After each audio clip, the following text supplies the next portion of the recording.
Friends, स्वागत है आप सभी का हमारे यूट्यूब चैनल पर जिसका नाम है सौरभ क्लासेस। आज मैं एमए सेमेस्टर 4 के सब्जेक्ट कोड CC11 जो है history of science and technology, इस पेपर से एक काफ़ी महत्वपूर्ण विषय गैलीलियो गैलीली लेकर उपस्थित हुआ हूं। तो चलिए बिना समय गवाए हम अपने इस विषय को प्रारंभ करते हैं। Galileo Galilei. गैलीलियो 16वीं सदी के एक महान वैज्ञानिक थे। इनका जन्म 15 फरवरी 1564 में इटली की पीसा नामक शहर में हुआ था। इनके पिता का नाम विंसेंजो गैलीली थे, जो पेशे से एक संगीतकार थे। गैलीलियो प्रारंभ से ही प्रयोगों में विशेष रुचि ली, जिस कारण उन्हें प्रयोगात्मक विज्ञान का जनक माना जाता है। इनकी सबसे महत्वपूर्ण उपलब्धि उनकी दूरबीन थी, जो कि इन्होंने उसे अधिक उन्नत बनाया था। गैलीलियो की दूरबीन के आविष्कार के संदर्भ में एक लेखक ने लिखा है कि वेनिस में खलबली मच गई। शहर के मुख्य गिरजाघर के सामने एक विशाल भीड़ जमा हो गई थी। हर कोई इस अवलोकन नली से देखना चाह रहा था, जिससे समुद्र पर जहाज और बहुत दूर की दूसरी चीजें बिल्कुल साफ और पास दिखाई देती थी। वस्तुतः दूरबीन इस काल की महानतम वैज्ञानिक उपकरण था। इसके द्वारा उसने अंतरिक्ष की जांच की और इस बात का प्रमाण पाया था कि कोपरनिकस सही था। इससे आकाश संबंधी मध्ययुगीन सिद्धांत गलत साबित हुआ। उसने देखा कि चंद्रमा पूरी तरह से गोलाकार नहीं है, वरन उसमें पर्वत और समुद्र है। वह बृहस्पति के उपग्रहों को बृहस्पति के चारों ओर घूमता देख सका और सूर्य के धब्बों को देखकर यह निष्कर्ष निकाल सका कि सूर्य अपनी धुरी पर घूमता है। 1610 ईस्वी में गैलीलियो ने सिड्रियस नंटियस नाम से अपने प्रेक्षणों की एक पुस्तक प्रकाशित की। इस पुस्तक से भारी उत्तेजना फैल गई, क्योंकि इसने 2000 वर्ष पुराने विचार को चुनौती दी थी। सूर्य पृथ्वी के चारों ओर घूमता है।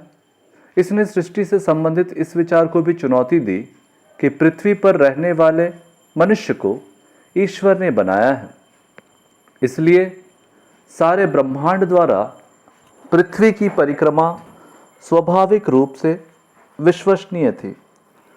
गैलीलियो का एक और विस्तृत कार्य 1632 ईस्वी में dialogue concerning to the chief system of the world, the Ptolemaic and the Copernican के नाम से प्रकाशित हुआ,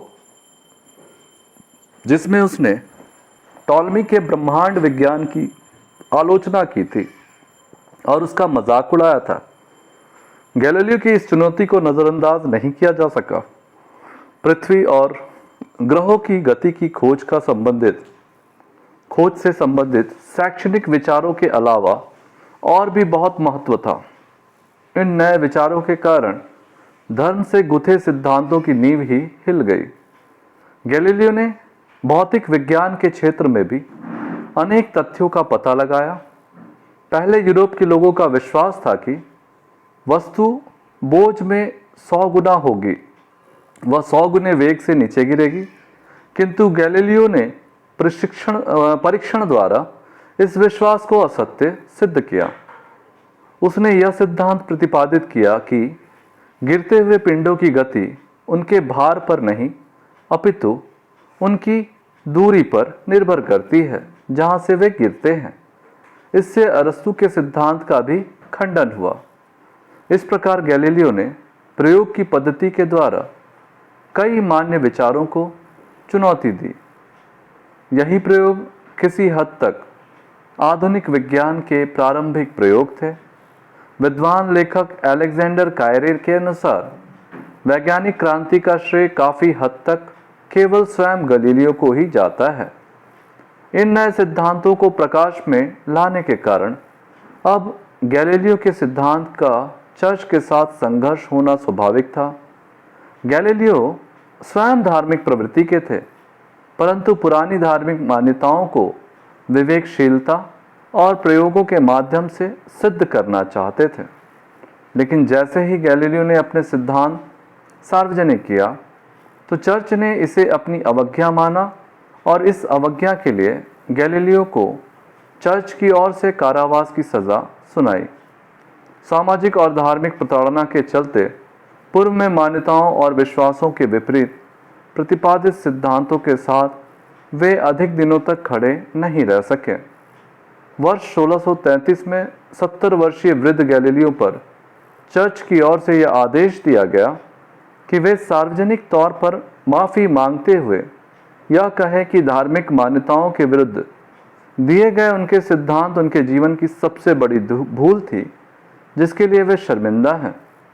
उन्होंने ऐसा किया, लेकिन इसके बावजूद उन्हें कारावास में डाल दिया गया, जहां उनका स्वास्थ्य लगातार गिरता चला गया और कारावास में ही उन्होंने अपनी अंतिम सांसें ली। इनकी मृत्यु 8 जनवरी 1642 में कारावास में हो गई। लेकिन वर्ष 1992 में वेटिकन सिटी स्थित ईसाई धर्म की सर्वोच्च संस्था ने स्वीकार किया कि गैलीलियो के मामले में निर्णय लेने में उनसे गलती हुई थी।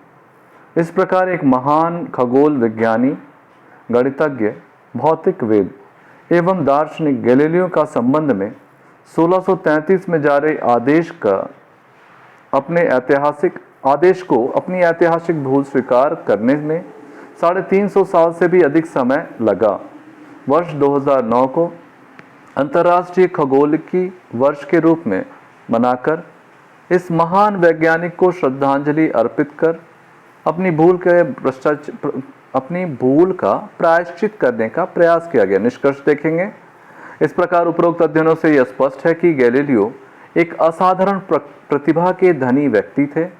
कैथोलिक ईसाई होने के बावजूद उन्होंने धर्म की रूढ़िवादिता का अंत के लिए उन्होंने अनेक सिद्धांत प्रतिपादित किए, जिसके कारण उन्हें चर्च के कोप का भाजन बनना पड़ा। लेकिन अंततः चर्च को जब 350 साल बाद अपनी गलती का एहसास हुआ तो उन्होंने गैलीलियो को सम्मानित करते हुए उनके कार्यों को प्रोत्साहित करते हुए 2009 को अंतर्राष्ट्रीय खगोलिकी वर्ष घोषित कर इस महान वैज्ञानिक को सच्ची श्रद्धांजलि अर्पित की। इस प्रकार हमारा विषय यहीं समाप्त होता है।